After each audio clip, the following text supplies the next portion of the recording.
When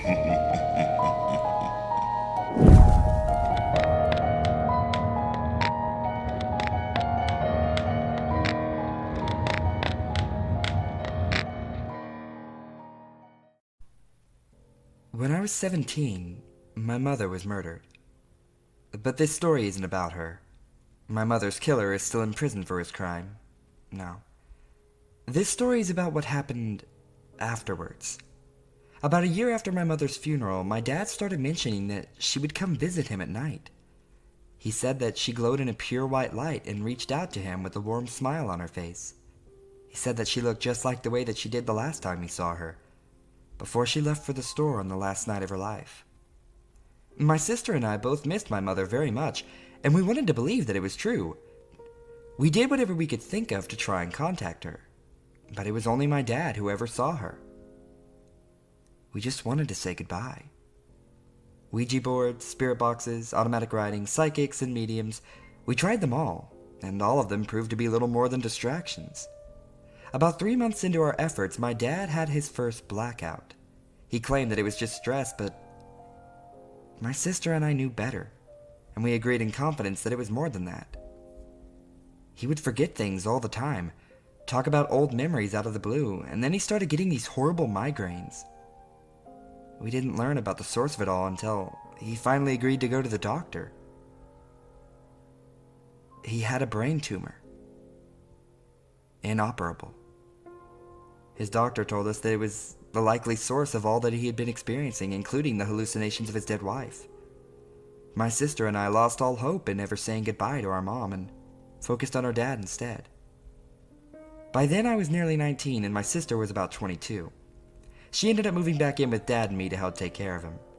Even with treatment, he only lasted 6 months, which was still 3 months longer than the prognosis. When my dad finally passed away, we were both devastated. I mean, I can still remember that night so vividly in my mind. The loneliness, the realization that both my parents were gone, and it was worse to realize that in all of our attempts to find proof of some kind of afterlife, we'd found nothing. Dad's last words to the both of us were about Mom. She's telling me to come with her. Oh, she looks so beautiful. So beautiful. My actual story starts almost a year later, though, when I finally decided to move out of my parents' house and in with my longtime girlfriend. Alex! I could hear my sister yelling for me downstairs. She had moved back in with her boyfriend months ago, but she was home to help me pack up the last of our parents' things for sale or donation. Alex, what do you want me to do with all these dishes? I poked my head out of my half-packed room and yelled back down to her, "Donate!" What? I sighed and went bounding down the stairs, taking the last 5 in a single jump and landing in the hallway. My sister stood in the kitchen doorway and repeated her question. What do you want to do with all these dishes? I said donate. Clean your ears, Lily. I could hear you just fine. Are you telling me to clean something? That's a fucking laugh. Lily spun around and went back into the kitchen, talking as she walked. I think I want to keep one of these. Lily's eyes had misted over, and I knew how she felt. It was the little things that seemed to catch you. I smiled and walked over to her, placing my hand on her shoulder. Yeah, you should. And save one for me too, okay? She looked up at me and smiled, and I smiled back. Suddenly, we both felt something whiz between our heads at a high speed and heard it crash against the far wall just below my mom's old cat clock. Lily nearly dropped the plate that she was holding as she jumped back and let out a yelp. We had both been startled right out of our family moment, and I could feel my heart beating at a mile a minute. What the fuck was that? Lily yelled, setting the plate down on the kitchen table and stepping toward the far wall. She bent down and disappeared behind the tablecloth for a second before re-emerging with a piece of broken plate in her hand. She had a confused look on her face, one that I'm sure I must have mirrored. We were the only 2 people in the house. No one else could have thrown that plate. On the sliver of porcelain Lily was holding, I could see a chicken's foot raising up from behind an ear of corn. It was from the same set that we had been discussing. "You've got to be kidding me," I said, turning my head to glance at the cupboard full of dishes, and then back to Lily. She shrugged and gave me the "I don't know" look. And that's when I noticed that the familiar ticking from my mother's cat clock, a sound that I had been accustomed to hearing for years, had stopped. I looked up at the wall behind Lily and noticed that the cat's tail had stopped swinging, and its always shifting eyes had frozen in place. It was staring directly at me. I shivered involuntarily and went to help Lily pick up the rest of the pieces of broken dish scattered about the kitchen floor. The plate incident had reminded us of all of our efforts to contact our mother. In all of our attempts, we never saw anything, even remotely paranormal, happen, yet here we were, face to face with an event that neither of us could explain. So it didn't take us long to decide that we should pursue it while it was there. The incident had also cast doubt on the theory that my father had been hallucinating prior to his death. In our desperation, we eagerly jumped onto the small chance to talk to them one more time. I know now that hope can be as dangerous as it is comforting. Lily and I went to our significant others and explained what we were trying to attempt. We wanted to give the Ouija board and the spirit box one more try. Carla was open to the idea when I told her about it, and she actually seemed kind of excited. Lily had a harder time with David, though. As she relayed it to me, she had to drag him along, kicking and screaming. In the end, though, he showed up, and I knew that even if he didn't buy into any of it, he would still be there for my sister. 2 nights later, we all gathered at my parents' house. At the time, we were excited, giddy. We had no idea what we were signing up for, and if we had, I would have walked away from that place and never looked back. Is everybody ready? Lily asked, her fingers already resting on top of the planchette. Carla looked at me, green eyes that darkened to a near black in the dim orange candlelight. She winked at me and put her hands on the planchette next to Lily's. Then I placed my fingers on the other side of the plastic toy and did my best to ignore the disapproving look on David's face. He had reluctantly agreed to be our scribe, writing down the words that might be spelled out during our seance. Lily started moving the planchette around the board in the infinity shape, like we had always done before. I could feel the same excitement welling up inside me, like it had the first time that we had tried this. I could see the same fervor reflected in my sister's expression. "What now?" Carla whispered over the board. Now, we ask some questions. Lily held her head high like she was trying to channel some kind of divine energy. My sister always got a little too excited at the theatrics of the whole thing, I think. "Is there anyone here with us?" I took the lead. We all watched the board with bated breath, hoping to feel some movement beneath our fingers. Suddenly, the infinity-shaped motion stopped, and we watched the planchette move slowly across the board, towards the top left corner, before stopping at the word yes. Okay, you guys aren't fucking with me, right? 'Cause I didn't do that." Carla was looking at me again. I could see her out of the corner of my eye. I was stunned. In the million times that we had tried this, nothing had ever really happened at all. No, we aren't fucking with you. Ask another question. Lily's voice had gone up at least 2 octaves, and she was smiling like a crazy person. It was the same look that she would get on Christmas morning when we were kids. The joy of discovery and the satisfaction of finally getting what you've been waiting for. "What is your name?" I asked, diving right in. This was going to be the moment of truth. I was surprised at just how quickly the planchette started moving around the board. We called out each letter as the planchette briefly stopped, and I heard David scribbling away. I, T, S, D, A, D, D, Y. "It's Daddy." David murmured the words in a voice that contrasted his previously cool demeanor. Lily's hands left the planchette, and she slapped them across her mouth. I could see her eyes quickly filling with tears. Carla and David both sat there, slack-jawed, and I'm sure my face had a similar look. "Lil, put your hand back on the thing," I said weakly, feeling like the wind had been knocked out of me. "Lily, please put your hands back on!" She did as I asked, and when her hands left her face, I noted the smile that she had been hiding. Daddy, is that really you? Lily's question choked out through a mixture of laughter and tears. Yes. The response was immediate. We miss you so much, Daddy. It's been so hard since you and Mom have been gone. We miss you, too. Holy shit! Carla couldn't contain herself any longer, and I found myself smile at his use of the word we. Dad? I couldn't even hope to disguise the excitement in my voice at this point. Is Mom there with you? Yes. My sister, now suffering through full-blown sobs of joy, leaned her head over and rested it on David's shoulder. He stared down at his notepad, rereading the words, barely registering that she was there. I didn't know if he was stunned by what he was seeing or horrified at how deluded he thought that we all were. David had never been much of a believer, after all.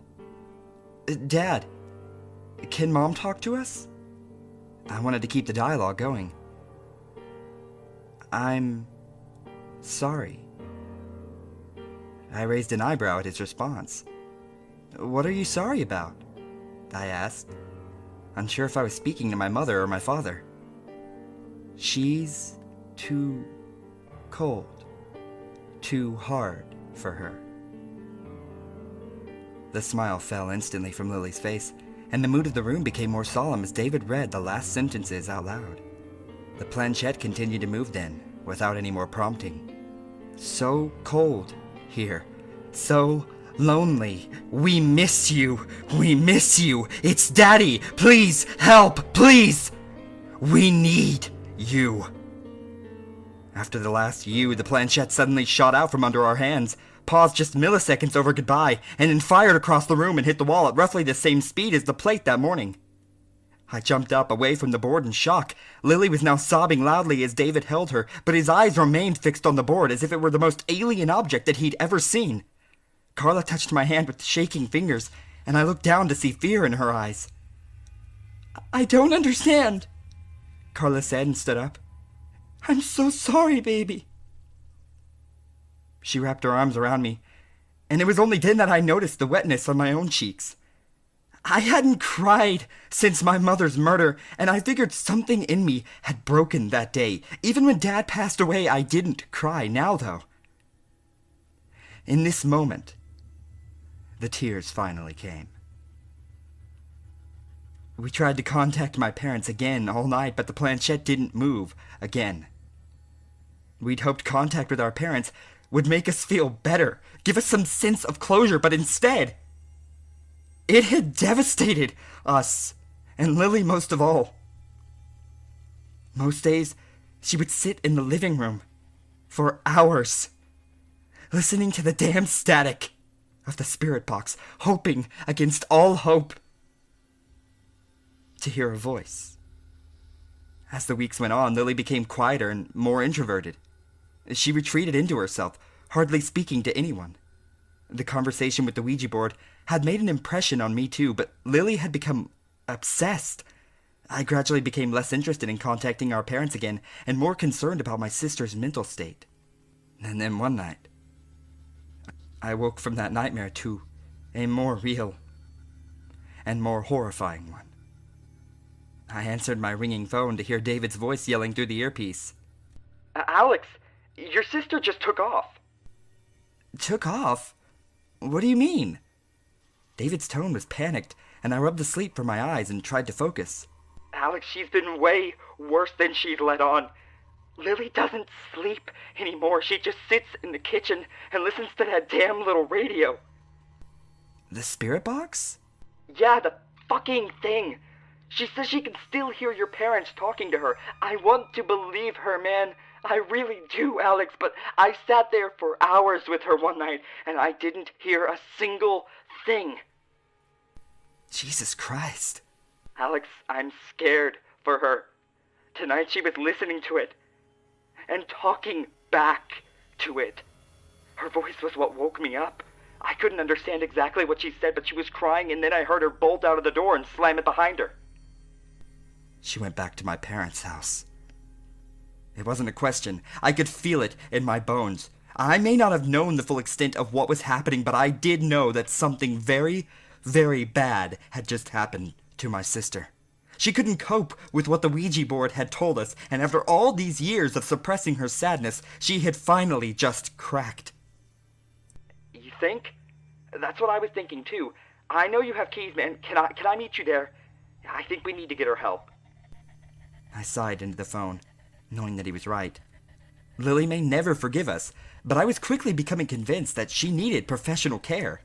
The weight of the decision to admit her somewhere felt smothering, and I looked down at Carla, who was awake, staring warily out the window with lines of worry etched on her face. Yeah, just let me get dressed. I can be at my parents' in about 45 minutes. Let me see if I can talk to Lily. Thanks, Alex. I'm gonna head over now. I'm a lot closer, so I'll let her know that you're coming. We hung up, and I replayed the entire conversation to Carla. Despite my best efforts to keep her safe at home, she insisted on going with me. And when I protested, she challenged me to try and stop her. And 10 minutes later, we were both in the car heading to my old house. The argument with Carla had delayed my departure, and we actually arrived at the house more than an hour later. Both Lily and David's cars were parked in the driveway, so I parked on the street and Carla and I headed to the front door.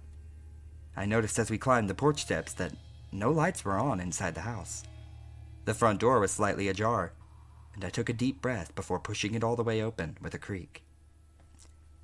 Beyond the door was utter blackness, a seeming void instead of a welcoming foyer. I had never seen the house this dark before, and as I let my eyes adjust, I listened intently for any sound. All I could hear was the clicking of the spirit box rapidly changing channels through the soft static. I finally stepped inside and made my way down the hall, taking Carla's hand as she followed behind me. "Lily?" I yelled out, and I heard the acute fear in my weak, shaking voice. I couldn't understand why I was suddenly so terrified in my own house, but I couldn't shake the feeling. I hugged the walls until we rounded the corner into the softly lit living room. A dull blue light was emitting from somewhere, and I could see Lily sitting in front of it. She was cross-legged on the floor, the spirit box in front of her, and her head was hung between her shoulder blades, blonde hair covering her face. "Lily?" I whispered, squeezing Carla's hand as I let go to walk toward my sister. I was halfway to her when Carla suddenly flipped on the light switch and screamed. I was blinded at first and disoriented by the screaming, but my eyes gradually made the adjustment. I blinked a few more times and found myself still facing Lily, who had remained sitting on the floor with the spirit box in front of me. Her forearms were cut, wrist to elbow, and she was sitting in a pool of blood. David was there, lying next to her, stabbed God knows how many times in the chest and the neck and the face. I could only assume it was him, as the body was unrecognizable. I heard Carla take off down the hallway and slam the front door as she left the house, and as I adjusted to my state of absolute shock, I scanned the room calmly before hysteria set in. The walls were covered in writing, the same 3 phrases over and over again, written in fresh blood. "It's Daddy. We miss you. We need you." I snapped out of my trance suddenly and stumbled over to Lily. I begged every god I had ever heard of to let her be alive somehow, to let me save her. I choked on my prayers as I rescued Lily's limp body out of the crimson puddle and screamed for Carla to call 911.